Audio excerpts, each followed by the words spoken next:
कुंभकर्ण के आतंक से घबराए वानर वीरों की रक्षा के लिए जब लक्ष्मण जी आए और कुंभकर्ण पर दिव्यास्त्रों की वर्षा कर दी, तो कुंभकर्ण ने अहंकार में आकर भगवान शिव के अमोघ त्रिशूल से लक्ष्मण जी पर प्रहार कर दिया। पर इसके बाद हनुमान जी ने कुछ ऐसा किया कि कुंभकर्ण की वीरता धरी की धरी रह गई। दरअसल लंका युद्ध के 9वें दिन रावण की ओर से कोई भी राक्षस युद्ध भूमि में युद्ध करने नहीं आया। यह देख सभी वानर सोचने लगे, शायद रावण अब श्री राम की शरण में आने की सोच रहा होगा। पर यह मासूम वानर वीर गलत थे, क्योंकि तभी युद्ध भूमि में प्रवेश किया। सहस्त्र पर्वतों के समान विशालकाय महाबली कुंभकर्ण ने कुंभकर्ण के युद्ध भूमि में आते ही चारों ओर सिर्फ वानरों की चीख पुकार ही गूंज रही थी। कोई भी वानर सैनिक कुंभकर्ण का सामना नहीं करना चाहता था।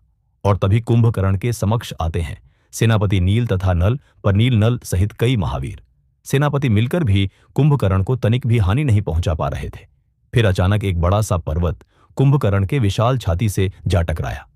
इससे कुंभकर्ण को थोड़ी चोट लगी और वह बोल उठा, कौन हो वीर वानर?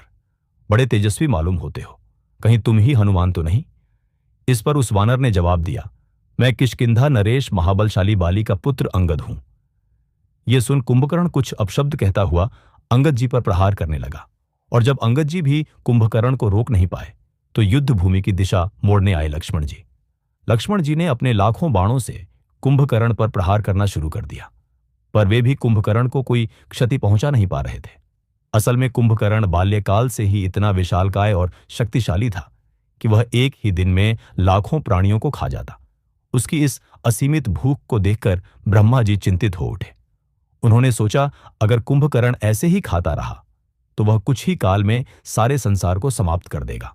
और जब कुंभकर्ण सहित तीनों भाइयों ने ब्रह्मा जी को अपने तपस्या से प्रसन्न किया, तो कुंभकर्ण इंद्रासन मांगना चाहता था। लेकिन देवताओं की प्रार्थना पर माता सरस्वती ने कुंभकर्ण की जिह्वा पर विराजमान होकर उसके मुख से इंद्रासन के स्थान पर निद्रासन बुलवा दिया। इस पर ब्रह्मा जी ने तत्काल तथास्तु कह दिया। पर जब कुंभकर्ण को अपनी भूल का आभास हुआ, तो वह व्याकुल होकर ब्रह्मा जी से क्षमा मांगने लगा। इस पर ब्रह्मा जी ने उसे 6 महीने सोने और 1 दिन जागने के साथ साथ कई सारे अस्त्र शस्त्र एवं अपार बल का वरदान दे दिया। और जब लक्ष्मण जी के अनेक बाण कुंभकर्ण के शरीर से टकराकर नीचे गिरने लगे, तब लक्ष्मण जी ने अपना दिव्यास्त्र चलाना शुरू किया। इसे देख कुंभकर्ण ने भी भगवान शिव का वो अमोघ त्रिशूल प्रकट कर लिया, जो किसी भी दिव्यास्त्र को नष्ट कर सकता था। इसके बाद लक्ष्मण जी जितने भी दिव्यास्त्र चलाते, कुंभकर्ण 100 बड़ी आसानी से उसे नष्ट कर देता। ऐसा लग रहा था कि अब कुंभकर्ण को हराना संभव ही नहीं। और तभी कुंभकर्ण ने भगवान शिव का वह अमोघ त्रिशूल लक्ष्मण जी पर चला दिया। यह देख लक्ष्मण जी सहित सभी वानर स्तब्ध रह गए। सब डर से थर-थर कांपने लगे। किसी को कुछ समझ नहीं आ रहा था कि लक्ष्मण जी अब इस अमोघ त्रिशूल से कैसे बचेंगे। और तभी वहां आते हैं महावीर हनुमान। हनुमान जी ने आते ही पहले कुंभकर्ण द्वारा चलाए उस अमोघ त्रिशूल को पकड़ा और फिर अपने दोनों हाथों से ऐसा मोड़ा कि त्रिशूल के 2 टुकड़े हो गए। कुंभकर्ण को समझ ही नहीं आया कि अचानक यह क्या हुआ। क्या कोई भगवान शिव के त्रिशूल को भी 2 टुकड़े में तोड़ सकता है? और तब शुरू हुआ हनुमान जी और कुंभकर्ण के बीच वो भयानक युद्ध जिसका आप सभी को इंतजार था। पहले तो कुंभकर्ण ने अपनी विशाल काया का पूरा फायदा उठाते हुए हनुमान जी को अपनी मुग्दर से मारना चाहा, लेकिन पवन पुत्र तो पलक झपकते ही उसकी पहुंच से दूर हो जाते।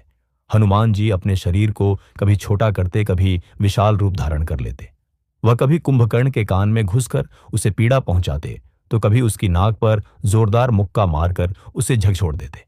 हनुमान जी के निरंतर प्रहारों से कुंभकर्ण अब घायल होने लगा था। उसका विशाल शरीर लहूलुहान हो गया। दर्द के मारे वह चीख रहा था और अपनी पूरी शक्ति लगाकर हनुमान जी पर पर्वतों की वर्षा करने लगा।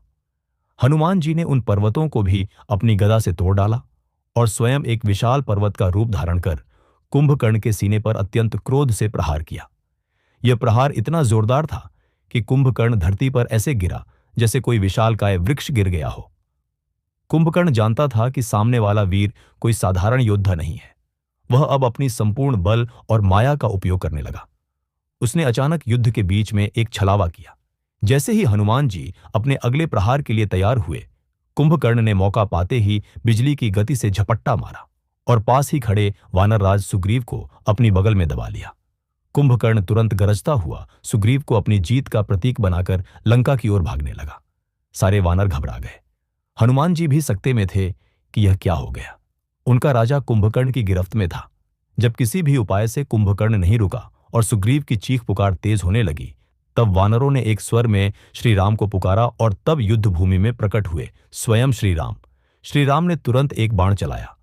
वह बाण जैसे ही कुंभकर्ण को लगा, कुंभकर्ण दर्द से चीखने लगा और तभी उसके हाथों से सुग्रीव छूट गए। श्री राम और कुंभकर्ण के बीच भयानक युद्ध शुरू हुआ और अंत में श्री राम ने इंद्रास्त्र से कुंभकर्ण का वध कर दिया।